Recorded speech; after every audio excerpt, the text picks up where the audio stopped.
టాలీవుడ్ సినీ ఇండస్ట్రీకి సంక్రాంతి సీజన్ కీలకమని చెప్పడంలో ఎలాంటి డౌట్ అక్కర్లేదు. ఏటా పొంగల్కు అనేక సినిమాలు ప్రేక్షకుల ముందుకొస్తాయి. బెర్తులను ఖరారు చేసుకోవడానికి ముందు నుంచే ఖర్చీపులు వేసుకుంటారు. ఖచ్చితంగా పెద్ద పండక్కే విడుదల చేయాలని మేకర్స్, హీరోలు ఫిక్స్ అవుతూ ఉంటారు. బాక్స్ ఆఫీస్ వద్ద పోటీ పడుతూ ఉంటారు. వచ్చే ఏడాది సంక్రాంతి పండగ కూడా 10 సినిమాలు థియేటర్స్లోకి రానున్నాయి. అందుకుగాను ఇప్పటికే ఆయా చిత్రాల మేకర్స్ ఫిక్స్ అయ్యారు. అందుకు అనుగుణంగా సినిమాలకు సంబంధించిన పనులు పూర్తి చేసుకుంటున్నారు. త్వరలో తమ మూవీల రిలీజ్ డేట్స్ను స్పెషల్ అప్డేట్స్తో అనౌన్స్ చేయనున్నారు. అయితే 2026 సంక్రాంతికి Chiranjeevi, Manashankara Varaprasad garu, Prasad the Raja Saab, Raviteja, Bhartha Mahasayulaku Vignapthi, Vijay, Jananayagan release అవ్వనున్నాయి.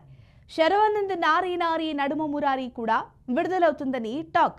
Young hero Naveen Polishetty lead రోల్లో నటించిన అనగనగా ఒక రాజు కూడా పొంగల్కు రానుందని ఇప్పటికే అనౌన్స్ చేశారు మేకర్స్. జనవరి 14వ తేదీన విడుదల చేస్తామని తెలిపారు. ఇప్పటికే సినిమా నుంచి రిలీజ్ చేసిన ప్రమోషనల్ కంటెంట్ రావడంతో సినీ ప్రియులు మంచి అంచనాలు పెట్టుకున్నారు. ఫ్యామిలీ అండ్ కామెడీ ఎంటర్టైనర్ గా రానున్న ఆ మూవీ కోసం వెయిట్ చేస్తున్నారు. కానీ ఇప్పుడు జనవరి 14వ తేదీన అనగనగా ఒక రాజు మూవీ రిలీజ్ అయ్యేటట్లు లేదని టాక్ వినిపిస్తోంది.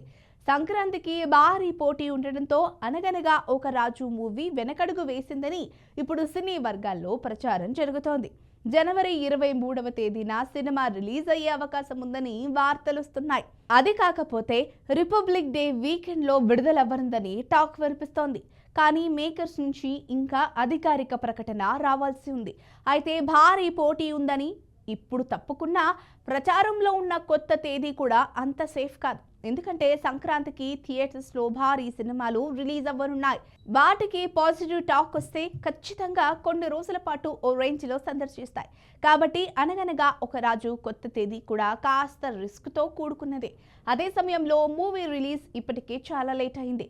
ఇప్పుడు మళ్ళీ వాయిదా పడేలా కనిపిస్తోంది. మరి మేకర్స్ ఏం చేస్తారో వేచి చూడాలి. మరి ఈ వీడియో కనుక మీకు నచ్చినట్లయితే లైక్ చేయండి, షేర్ చేయండి, సబ్స్క్రైబ్ చేసుకోండి. మరిన్ని వీడియోల కోసం మా ఛానల్ని ఫాలో అవ్వండి.